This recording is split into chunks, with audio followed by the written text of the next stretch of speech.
Let's go ahead and call the Transportation, Highway Safety, and Policy Subcommittee together to order. And what we're going to do is, I know that we're waiting on some patrons. We're going to go ahead and get started. We'll take the roll, and then we have one administrative piece of legislation that we can take care of, and then we will go at ease as we wait for the patrons to arrive. So if the clerk could open the roll, and we'll take attendance. Okay, the clerk can close the roll, and we do have quorum, so thank you everyone for being here. The first piece of legislation that we have up is House Bill 1057, which is at the patron's request. We have been asked to strike this from the docket, so I will entertain a motion accordingly. It's been moved and seconded, so if the clerk could open the roll to strike that from the docket. 1057.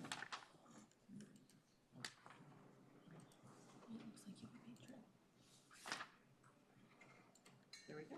All right, if you could record your votes.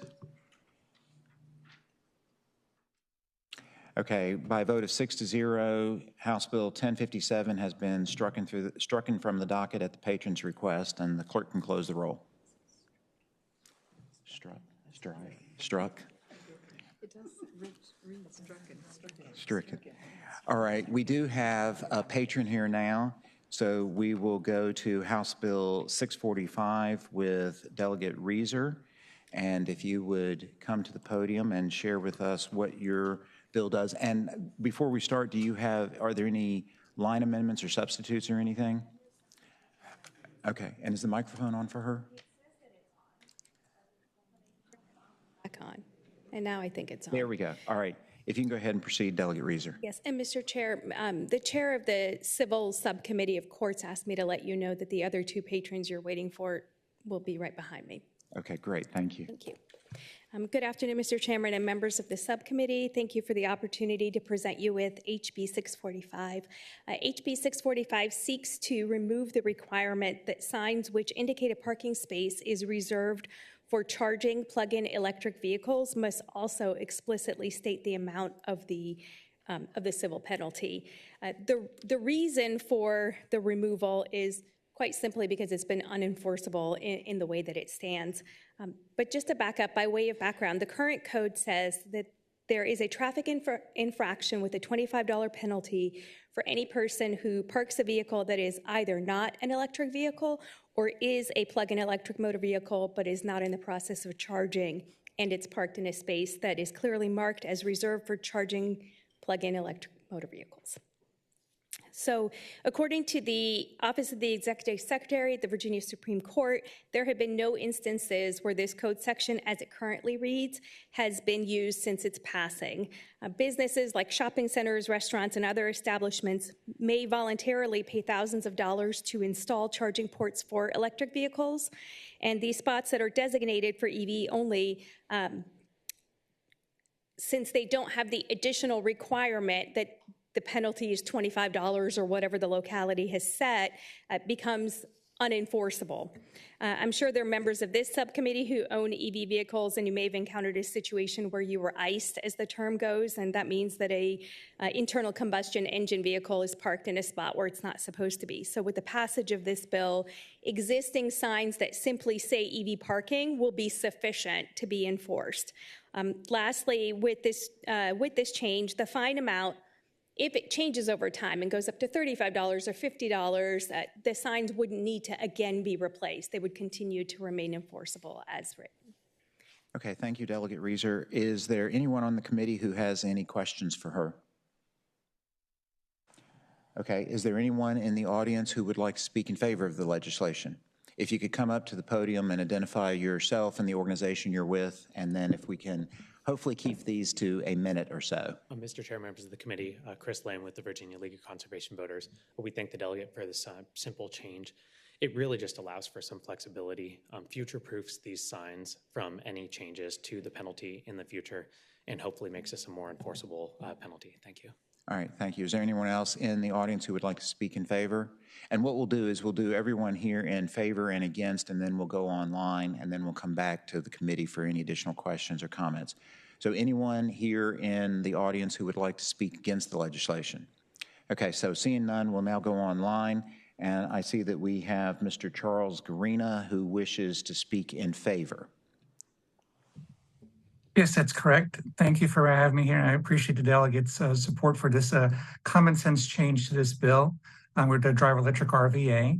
And we support this bill because for the reasons that Chris Lean had mentioned, and also the fact that similar legislation is in Maryland to enforce to protect the access to charging, but it's not enforceable because of signage requirements. There are very few places where it can actually be enforced, and so there's a similar situation here as well. So I appreciate the opportunity to fix this issue. Thank you very much. All right, thank you, Mr. Garina. Is there anyone online who wishes to speak in opposition to the legislation? Seeing none, we'll come back to the committee for either any questions or final words, or the committee moves on motion. Mr. Chair, I move to report. There's a motion and a second to report. If the clerk could please open the roll and please cast your vote.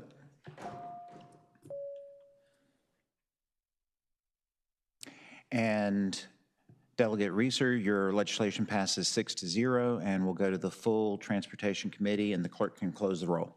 Thank you, Mr. Chairman, members of the committee. Next up, we will have Delegate Kilgore, and I apologize, Delegate Kilgore. I saw you on the House floor and told you that we were all good, but then I was informed by my capable attorney here who said, oh no, it's if it passes out of here, then it will get referred to CCT. Okay. So you are now on deck, sir. All right, House Bill 460. It's the Cumberland's Airport Commission, and basically it deals with the operation of the Lonesome Pine Airport located near UVA College at Wise. And this hasn't been changed since 1958. And it was created then, and at that time it was the only airport in the region. And now what the bill does, it removes the town of Lebanon and the counties of Lee and Russell from the commission. These localities did not want to continue being in the commission because they had access to other airports closer. So that's the reason for the change. It just makes it, streamlines it a little bit more where since there's only one airport there in Wise County, and it serves Wise County and Dickinson County. So that's the reason for the change. All right, thank you, Delegate Kilgore. And like I said, we will address this from a transportation standpoint of view, and then if it passes out of here, we refer to county, cities, and towns to address the charter. Yeah. So are there any questions here for anyone on the committee? Okay, seeing none at this time, is there anyone here who wishes to speak in favor of the legislation? Is there anyone who wishes to speak against? Nobody from Russell or Lee County I just took out. And do we have anybody online who wishes to speak in favor or against? Okay, seeing none, move to report, and there's a second. Report and refer, thank you, to county, cities, and towns. So if the clerk will open the roll.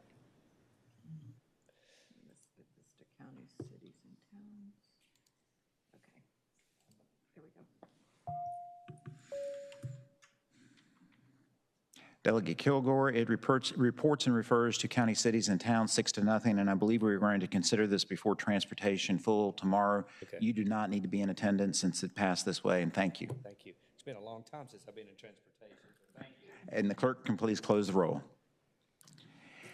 I don't see any other patrons here at the time, so the committee will just go at ease while we're waiting for the other people to get here.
Let's call the committee back to order.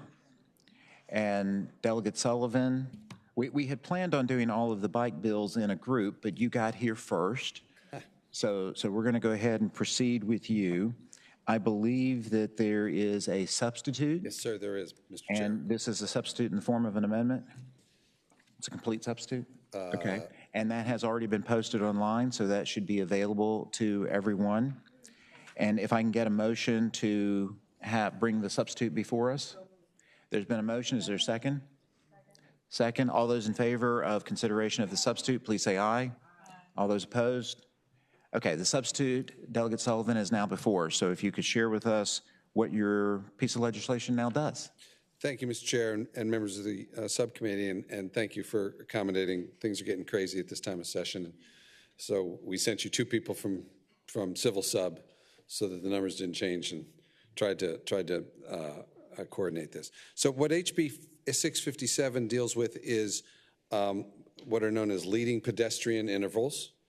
We've all now experienced them. You're standing you're in a cross, you're on the sidewalk, you're at an intersection.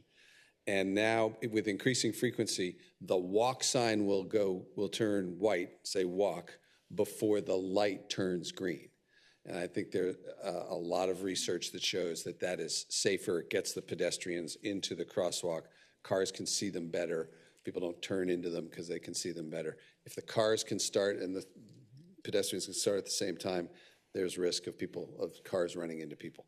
So what this would do, what 657 would do, Mr. Chair, is apply, essentially, there are a lot of words in there, but it essentially would apply the same rule to cyclists who are in the roadway. So they're stopped at the red light.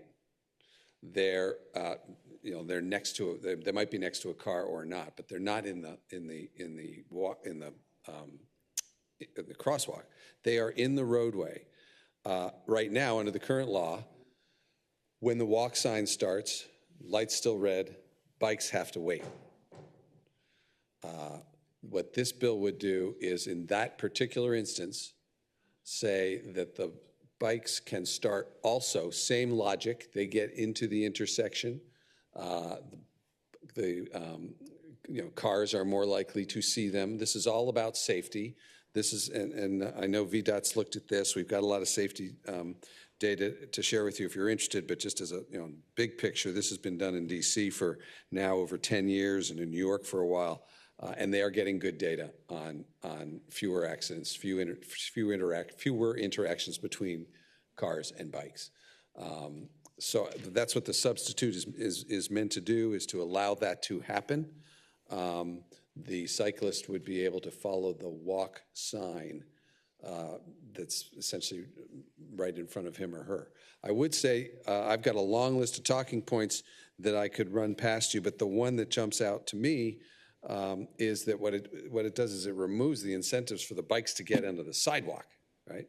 They get further away from the pedestrians because a cyclist would want to go across, the crosswalk. This would be, this keeps bikes and people and cars apart, and that's what we all should be interested in doing. That's 657. All right, thank you very much, Delegate Sullivan. Are there any questions from the committee members? Yes, Delegate Anthony? Yes, I have a question.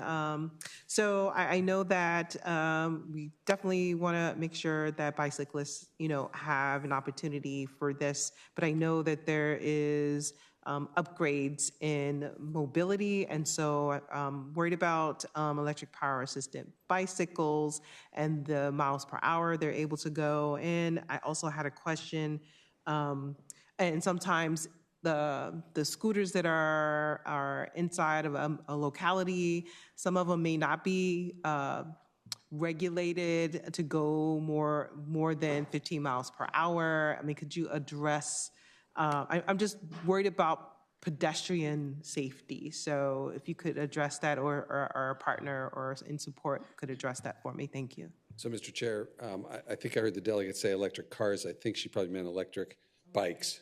Yeah. This bill, at least as far as I know, does not deal with speed for electric bikes. I, by the way, have had a bunch of constituents come to me with concerns about the speed of electric bikes, but I think that's a different bill. These are going to be bicyclists who are stopped at a red light, and then when the walk sign goes, would be able to proceed. They wouldn't be able to turn into the pedestrians. They'd be able to go straight. Okay, thank you, Delegate Sullivan. Delegate Tata? Thank you, Mr. Chairman. Can I ask Yes. a page? Okay. Thank you. This is a big thing down in Virginia Beach. We have a lot of bikes, a lot of electric bikes, a lot of pedestrians, and I guess I'm just trying to understand. So the bikes follow the rules of the pedestrians sometimes, the cars sometimes. Like whose rules are they following with this? Are they just with the pedestrians and not with the cars? Thank you, Mr. Chair. Thank you for the question, Delegate. I know there are some experts in the room who are probably better at answering the question than I, but I'll take a stab at it and then let them correct me. I think in essence, the delegates put her finger on the point here. You're right. Bicyclists are treated as following the rules of the road for cars, except in this case. This would be an exception. The cars aren't moving. The bicyclist can move. The idea being to get the bicyclist in better view of the cars. One can imagine, a cyclist starts, car starts, turns right into the cyclist. This is an effort to get the cyclists out of the way of the cars, just like it's an effort to get pedestrians out of the way of the cars. Delegate Tata, you have a follow-up question? Yes. Just a follow-up. So when they go with the pedestrians on this, do they get off their bike or are they allowed to stay on their bike? Because again, those electric bikes. Mr. Chair, go ahead. Mr. Chair, the bill would allow them to be on their bikes and ride across the intersection. All right. Thank you, Delegate Sullivan. I see we have a follow-up question from Delegate Anthony. Forgive me for a follow-up. That's pretty much what I was trying to frame is the dividing line between these powerful multimodal vehicles, as in electric bikes or electric scooters, i.e. mopeds. Where is the dividing line between them and motorized vehicles, and whether they follow motor vehicle rules or pedestrian rules? So that's. I'm going to probably phone a friend on this, but I believe electric bikes would qualify for this, would they not? Mr. Chairman, Brantley Tyndall. Oh, go ahead. I was just going to say, please state your name and what organization you're with. Virginia Bicycling Federation. There are a lot of questions, so hopefully I get to all of them. The most recent is about speeds for bikes and whether e-bikes would be allowed to do this if it were enacted. And the simple answer is yes. And the current code has 3 classes of e-bikes that are all speed limited. Class 1 and 2, which are the most predominant, are limited to 20 miles an hour, which is a pretty common speed for bikes generally, but that's not from a stop position that, it takes some time to get up to 20 miles per hour.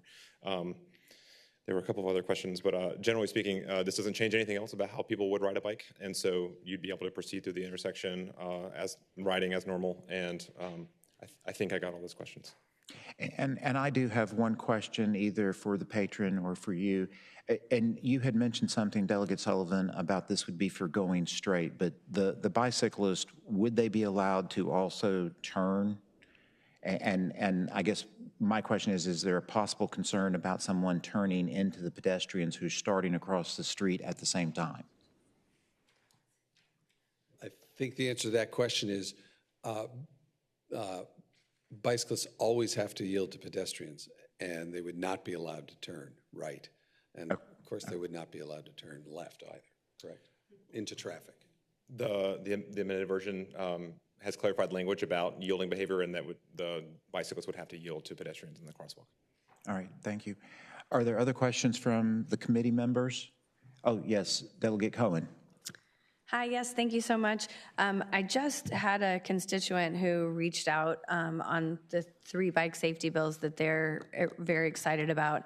And I just wanted to check what they had said, because in my non-biker, I will confess, brain, I've fallen off my bike more times probably than ridden it successfully. So that what he said is that at many intersections, people in crosswalks are given a few seconds, as you said, but this is essentially just having bikes utilize the leading pedestrian interval. Okay. Correct. And so that's just for folks who are in bike lanes or travel lanes, just kind of getting the same head start that walkers get before cars come. Mr. Chair, that the delegate is correct. Thank you so much. That's helpful in my, thanks. Thank you, Delegate Cohen. Okay, are there any other questions from the committee before we go to the, seeing none? Okay, so now we'll entertain anyone who is here who wishes to speak in favor of the legislation.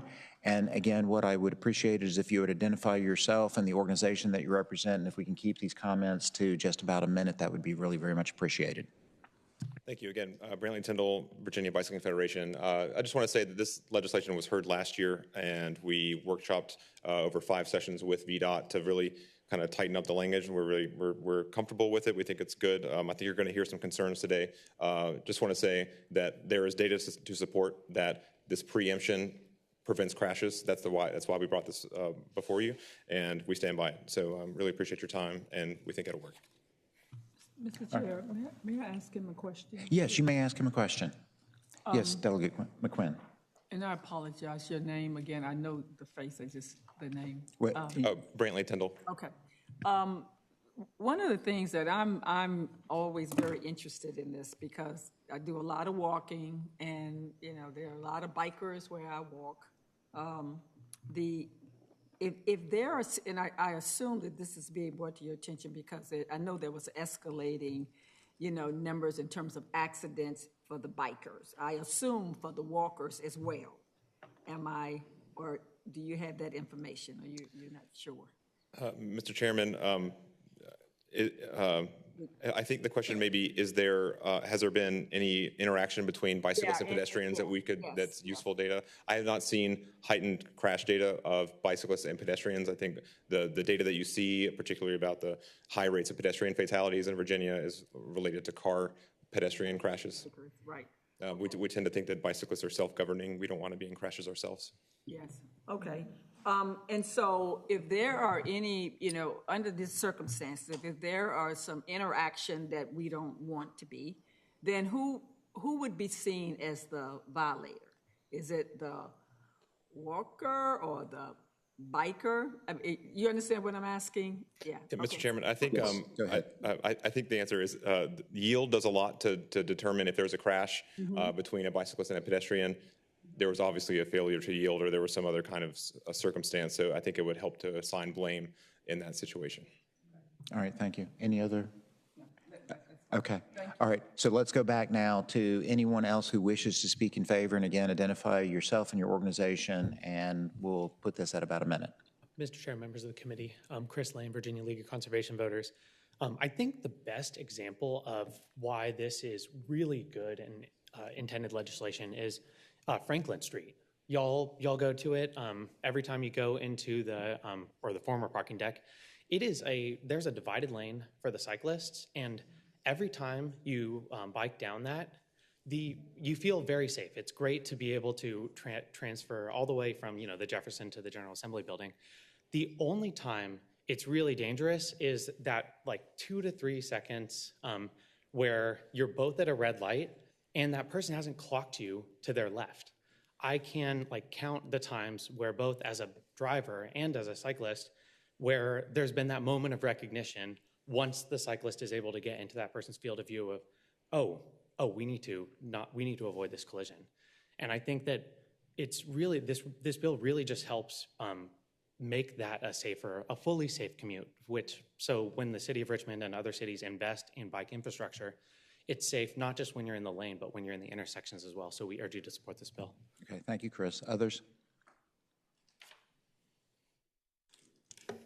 Good afternoon, Chair Reed. Thank you for allowing me to speak. My name is Sarah Bagley. I'm actually a member of the City Council in Alexandria, Virginia, and I bike most places, most days, all the time. It's my primary means of transportation. So this bill matters to me in part because it is instinctively what I want to do to feel safer when I go through intersections. And to speak to the concern about speed, I just want to remind the committee that we're coming from a full stop. So this is a situation where my bike taps out at helping me at about 20 miles an hour, but this is from a full stop. And so what these 3 to 4 seconds do is they allow me to get that momentum going so that I am as visible to the car turning right most often as the pedestrians are. And it allows me to instinctively do what I want to do and what often some people are already doing. When they see the pedestrians take off, your instinct is to sort of go with them. The other thing it does is it allows me not to interfere with those pedestrians. If I want to feel safe and not do this, I'm going to inch towards that crosswalk where I know I'm seen. I want to keep my bike on the street. I want to keep my bike in the Prince Street bike lane. And so what I want is the added advantage of those 3 to 4 seconds to put myself into the intersection, to get a little momentum going so that as that car pulls forward, they see me, not just the pedestrian. And so I appreciate the delegate bringing this bill forward. I have used and taken advantage of this technology in DC. I ride into DC and see what it's done to drivers' interactions there and the expectations it creates. So I appreciate the committee considering the bill and would ask you to move it forward. Thank you. All right, thank you very much. Is there anyone else who wishes to speak in favor? Mr. Chairman, members of the committee, you've heard a lot of good testimony, so I'll keep it very short. My name is Wyatt Gordon with Virginia Conservation Network, and we ask for your support on this bill. Thank you. All right, thank you very much. Anyone else speaking in favor? Anyone wishing to speak in opposition?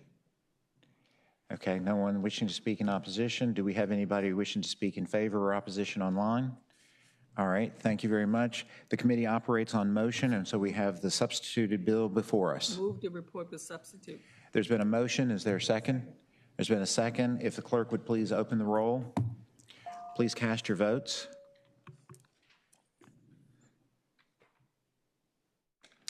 Delegate Sullivan, your House Bill 657 reports on a vote of 6-0 with the substitute, and the clerk can please close the roll. Thank you, Mr. Chair and members of the committee. Thank you very much. Delegate Carr, Delegate Batten was here before you, so if we could let Delegate Batten go ahead and go. Delegate Batten, what's your schedule? I'm supposed to be in another committee too. Okay, everybody is. All right.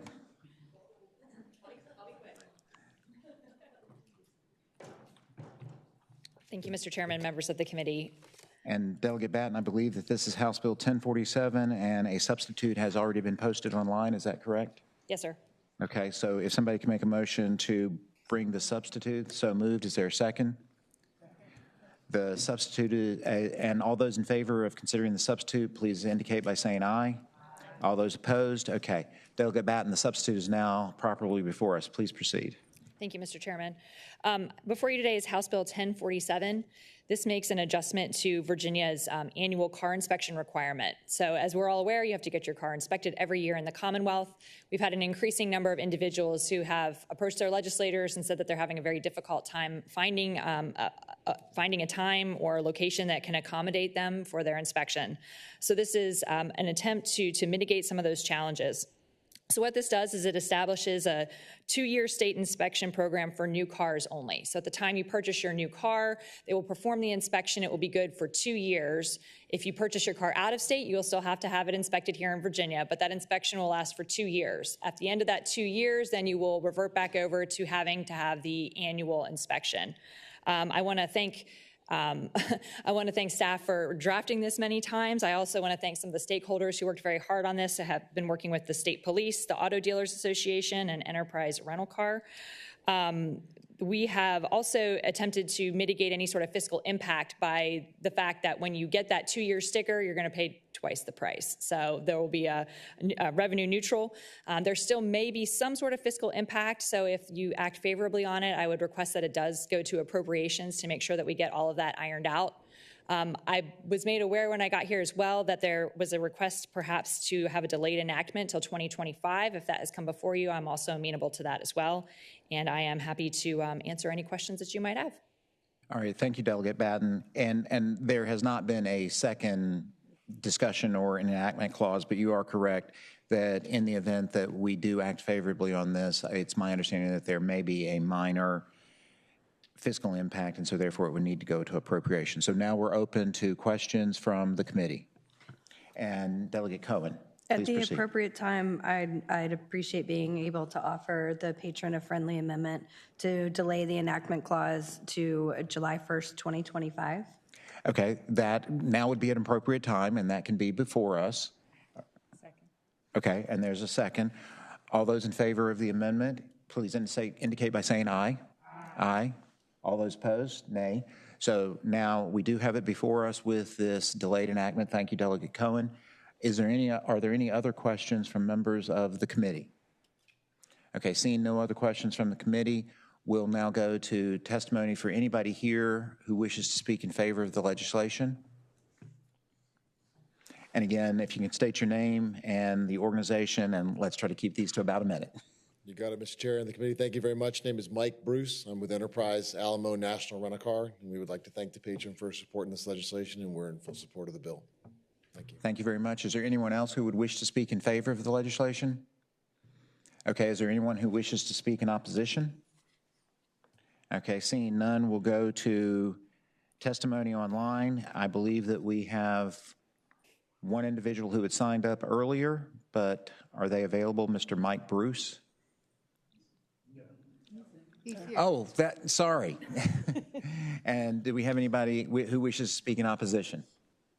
Okay, the bill is before us as a substitute with the amendment from the committee, and the committee acts on motion. Need a report with amendments with the appropriations? There's a motion to report the substitute with the amendment and refer it to appropriations. Is there a second? There's a second. If the clerk would please open the roll. Did you get all of that? No. So we're reporting with substitute with amendments and referring to appropriation. It can just be with substitute, all up to the appeal. Okay, all right. So we'll do it with the substitute, and the attorney will take care of adding in the amendment before it goes to appropriations, but it does need to go to appropriations. Okay, got it. And we're going to appropriations. Okay, now we're ready. All right, if you would please cast your vote. Okay, Delegate Batten, your legislation passes 6-0 and will be referred to appropriations, and the clerk can now close the roll. Thank you, Mr. Chairman, members of the committee.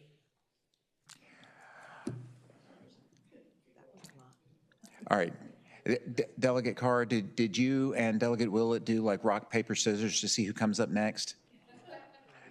All right.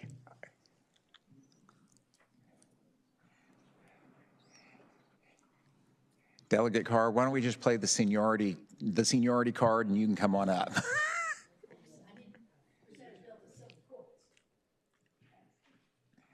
All right, Delegate Carr, of course, we have already passed, we've already passed Delegate Sullivan's bike bill, so we are now looking at House Bill 1077. I believe that there's an amendment to this, which has already been posted. All right. So if I can get a motion and a second to bring that before us. There's a motion. Is there a second? Second. There's a second. All those in favor of the amendment, please indicate by saying aye. All those opposed, nay. Delegate Carr, the legislation with as amended is now before us. Thank you, Mr. Chairman and members of the committee. I understand that the amendment makes it easier for the VDOT for the VDOT to adhere to this bill. HB 1077 allows cyclists, electric personal assistive mobility devices, electric-powered assisted bicycle, or motorized skateboard or scooters to yield at certain stop signs. Safety stops have been put in law in 10 states, as well as D.C., as far as back as the 1980s. Delaware, who has a safety stop law, found that they have had 0 bicyclist fatalities at stop signs. And before I ask Brantley Tyndall to come up, I'd just like to read an email I got from a constituent about this. As your constituent, thank you for introducing. My office is 2 short miles from my house on a mostly flat route. Instead of driving, I bike to work. I use the bike lanes when possible, but for the majority of my ride, I share the road with drivers through the near West End and into the Fan. Just last week, I approached an intersection in the Fan. A delivery truck was behind me, and boy, was that close. Less than 3 feet. Truck engine gunning in my ears. I hope the driver saw me as he inched closer and closer. When a driver pulls up that close, they can't see over their hood that there is a cyclist in front of them. I felt that if I came to a full stop, the driver would plow right into me. I did the safest thing to give me enough of a head start with space between me and the truck. I rolled through the intersection without stopping. I pedaled as fast as I could. Those few seconds saved my life. This happens time and time again when I cycle. I use this example to tell you why this law is so necessary. I don't stop at an intersection to break the law. I go through for my safety. Let's face it, when there's an accident with a car and a cyclist, the cyclist never wins. VDOT reported an increase in bicycle-related fatalities compared to 2022. Something as simple as granting cyclists an exception to stopping can save lives. So that was just from my constituent. And then I'd like to ask Brantley Tyndall from the Virginia Bicycling Federation to speak in the efficacy of the bill. Okay, Delegate Carr, if we can, we'll hold on to that and we'll take questions from the committee first, and then we'll have him available for questions or to speak at that particular point in time. And I see that Delegate Tata has a question, so if you go ahead and proceed with your question. Mr. Chair, may I? Yes. Well, we just passed the HB 657. Is the only difference one's a stop sign and one's a street light? Is it the same principle? Maybe that's for the council. Brantley. No, it's not the only difference. Okay, if you want to come up and help, that would be fantastic. Mr. Chairman, Brantley Tyndall, Virginia Bicycling Federation, to the delegate's question. Generally speaking, yes, the previous bill was only pertaining to traffic signals, and in that case, only a limited number of them. And this is only for stop signs, but again, in limited cases as described by the bill. Okay, thank you. Delegate Anthony, did you have a question? No, he actually said what I was going to say. Okay, fantastic. Okay, is there anyone else on the committee who has any questions? Okay, is there anyone else who would like to speak in favor of the legislation? I think they should. I'll be short and sweet, but again, this has been passed in 10 states and the District of Columbia. Since 1982, no state or other enacting locality or state has repealed this, and they've seen only or reported only positive safety improvements. The reason this works is it, as described by Delegate Carr's constituent, is it mitigates the chances of being hit from the rear and also from cross traffic, because bicyclists operate on momentum. So bicyclists can proceed when clear. If it's clear enough to be in order to yield, they can proceed through an intersection and make it through the intersection more quickly, so that oncoming traffic from side directions don't approach and present a conflict. So that's why it works where it has worked, as far as Idaho and Arkansas all the way to Delaware. So lots of different places. Thanks very much. All right, thank you. Is there anyone else who would like to speak in favor of the legislation? Good afternoon, Chair. Thank you for letting me speak. My name is Sarah Bagley. I'm a city council member with the City of Alexandria. Just wanted to speak in support of the bill and just comment. There's I live in Old Town Alexandria, where there is an abundance of four-way, all-way stops, and it's a great example of where giving the discretion to bicyclists, where they judge their own safety, to be able to continue is a perfect example of sort of creating efficiency and reducing those interaction between cars. I also see cars who, meaning well, will actually wait for me to arrive and then tell me to keep going. And so if I arrive first, then there's no cars around and I can keep moving. It actually eliminates that interactive moment in my little neighborhood there. And so I appreciate the bill coming forward, and the City of Alexandria supports it. Thank you. Thank you, Councilwoman. Anyone else who wishes to speak in favor? Yes, Wyatt Gordon, Virginia Conservation Network. Thank you for having me today. I'll just appeal to folks who drive. I myself bike mostly, but I also do drive. The one thing that you don't want to deal with is a cyclist who comes to a full and complete stop in front of you often, because it really slows you down. It's nice to have that ability to kind of yield, so come to a slow. We're not blowing through stop signs in any way, shape, or form, but come to a slow speed, assess the safety, make sure that you're not going to impact anyone around you, and then safely proceed through. So the data backs this up. We think it's a safe thing. It's a really good thing to do when we have over 1,000 Virginians dying on our roads just last year. So we ask for your support for this bill. Thank you. All right, thank you, Wyatt. Anyone else who wishes to speak in favor? Anyone wishing to speak against here in the committee room? And do we have anyone online to speak in favor or against? Okay. And Delegate Tata, I see that you have either a follow-up question or you... I just a follow-up question. Yes, go ahead. Is that all right? Yes. I just want to make sure I understand, and maybe Major Moxie can answer this, but in the event that, it's up to the cyclist to kind of roll in, look around, and assess, but let's say there is an accident, who's at fault? The person, if a car stopped and then started going, and you know what I mean? I just want to make sure. I love the idea of this, but I just want to make sure, thank you. Colonel, would you be able to speak to that? Mr. Chairman, Ron Maxey, Virginia State Police.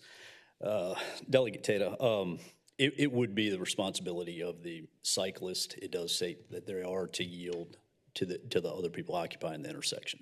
So they would have to yield. So if the accident happened and it was their fault, they would be the one charged.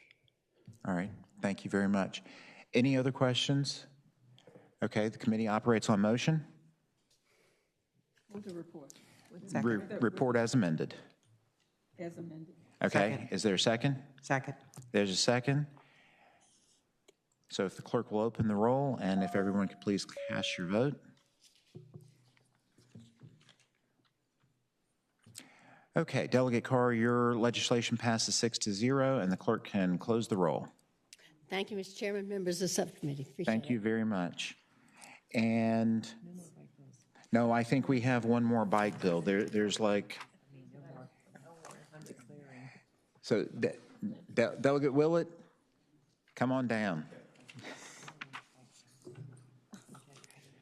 Thank you, Mr. Chairman. Okay, so Delegate Willett, just a second here. I believe that House Bill 1266 has a substitute that has been posted, and so if I could get a motion to get that before us. The substitute has been moved and has been seconded. All those in favor say aye. Aye. All those opposed, nay. Okay. Delegate Willett, the substitute is now properly before us. Thank you, Mr. Chairman. I can speak to the changes that substitute makes. First and foremost, you heard the first part of that from Delegate Carr's bill. This bill is being referred to as an omnibus bill, and actually encompasses the safety stop legislation that you just approved from Delegate Carr. So that's the first part here, just making this language the same as her language in that bill. Second changes deal with the width, or I'll just read this exactly, requiring motor vehicles to change lanes to pass if less than 15 feet wide, and allowing those vehicles to safely drive to the left of the highway center line. Next change changes the language to not wide enough from the current language, which says 15 feet wide or wide enough to allow bikes to ride away from the far right. And then the last change is that a failure to move into a single file formation shall not constitute negligence per se in a civil action. Thank you. And Mr. Chairman, now I can speak to the bill unless there are other questions. Yes, go ahead, please. Thank you. Mr. Chairman, I stand here as a delegate who's serving in my 5th year. I cannot claim to be the most experienced person in this chamber as a delegate. However, I have been a cyclist for over 50 years. And I will tell you, it's the joy of my life. I've done it with my family. All my kids grew up riding with me. My wife as well enjoys it. But Mr. Chairman, my family will no longer allow me to ride on certain roads here in my district in Henrico County. And the reason for that is the incredible increase in cyclist fatalities. I have lost very close personal friends, constituents, others I have known in the cycling community in this area. And there's no question the statistics show this dramatic increase in cyclist fatalities. So this is a very personal issue for me, and I was very honored to be asked to carry this omnibus bill to try to address these issues in Virginia and try to make these roads safer for cyclists. Unfortunately, if we pass this bill exactly as is, it's going to help. It's not going to solve all these issues. So we'll probably be coming back again, but I just want us to try to make progress and to save lives. Just very briefly, you heard already from Delegate Carr, the first part of this bill dealing with the safety stop or rolling stop. Appreciate the earlier questions on that, which I think were addressed. The second part of this removes the requirement for riders to, as they say, single up and not ride two abreast in certain instances. This basically is allowing more riding of two abreast. That's a really important measure. If you ride with kids in particular, and you can ride beside a kid. I mean, my kids grew up, I don't know if it was legal or not when we did it, but we did it because it was the safest way to ride out there. And I think a lot of cyclists would attest to how safe it is. The statistics show that as well. And then mentioning his other things in there. That's really that. And then the change I mentioned in the language about the lane not wide enough. Again, just making it easier for cars and bikes to coexist on a roadway. And we've got some. I appreciate the questions from the committee, and we've got some great experts to share information as well, Mr. Chairman. All right. Thank you very much, Delegate Willett. Are there any questions from the committee? Yes, go ahead, Delegate McQuinn. Yeah, I don't have a question, but I want to say to, and all of those who have come today to speak to about, and the focus have really been on cyclists. And I've had several cyclists who actually be killed in my district, okay? Yeah. And we've got a lot of bicycle lanes, and there's miles and miles of places that people can ride.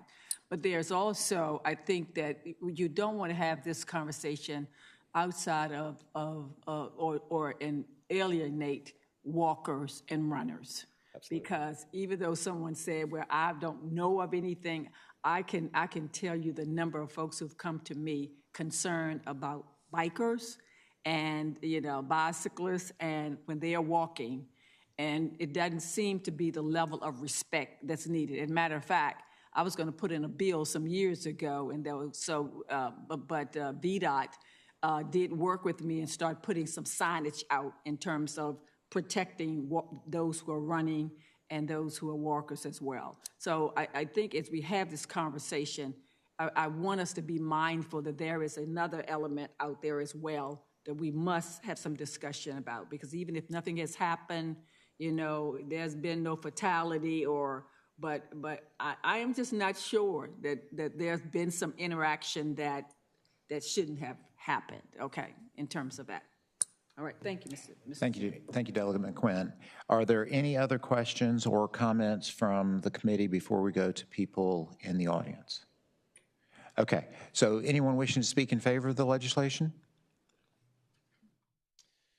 Mr. Chairman, Brantley Tyndall, Virginia Bicycling Federation. I'd like to just read a quote from Delaware State Police about probably the bigger of the two things about this bill that's different from Delegate Carr's bill. It's about the two abreast riding element, and I want to say that it's a constrained expansion of two abreast. It allows people to ride two abreast without singling up when there's traffic behind, if there's a passing lane, and on roads that have a roadways of less than 35 miles per hour zone. So it's really designed for low-speed streets, people riding with their kids to get to school. I know that there's a bike bus bill this year to sort of on that topic. So just to justify the two abreast aspect, Delaware State Police in their model legislation have said, quote, in speaking with a vast number of motorists over the years, a common phrase heard by investigators in traffic crashes is, I just didn't see them.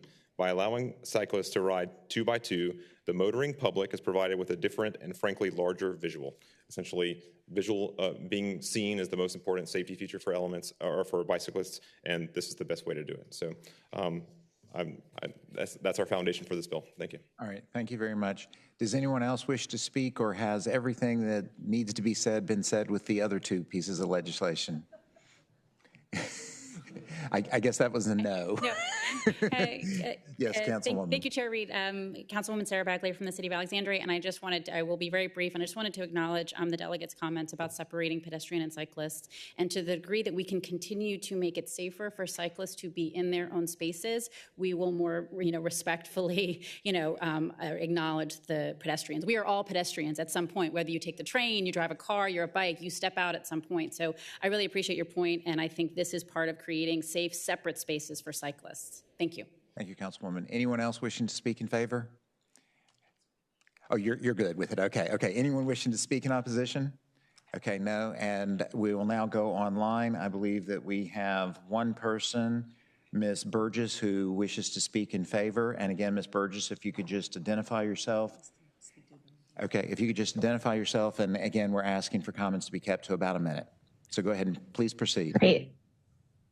Thank you. I am Jillian Burgess from Arlington County. I'm with Safe Streets, or For Everyone, Thank You. And I also lead the bike bus to my kids' elementary school. The picture behind me is actually a picture taken from the bike bus, and it's a picture of what would be illegal today if a car were to come up behind us. These are just kids and adults biking to school 2 by 2, which is the safest way to ride with kids. We're on a quiet neighborhood street, and the safest way for us to be is to have adults on the left providing, creating sort of an envelope for the children. And as children get older, they often bike together in groups. It is safer for them to be side by side so that they're more visible for all of the drivers on our road. And I really appreciate Delegate McQuinn's comments. This bill has different provisions that will make it safer and more attractive for people to bike on the street, making it, which is where we would prefer to bike. And that takes us off the sidewalk, off of the trails, and it minimizes the conflict between people biking and people walking. So this bill is really right up your alley and trying to minimize those conflicts and make it safer for everyone. Thank you so much. Thank you very much. Okay, and I don't believe that we have anyone online speaking, but I believe Delegate Tata, you wanted to speak to the legislation. Thank you, Mr. Chairman. I really appreciate what you guys are trying to do, and I love cyclists. Again, Virginia Beach, we're covered in cyclists. I just, for the reason I won't be able to support this bill is just that riding 2 by 2, because the reality of what happens is then it's 3 and 4, and it just we see packs of people and the distraction, and we've had several fatalities in Virginia Beach, and just for those reasons, I apologize, but I won't be able to support that part. All right. Thank you, Delegate Tata. Okay, the legislation is properly before us, and the committee operates on motion. Move to report with the substitute. Okay, there's a motion to report the substitute. Is there a second? Second. There's a second. If the clerk could please open the rolls.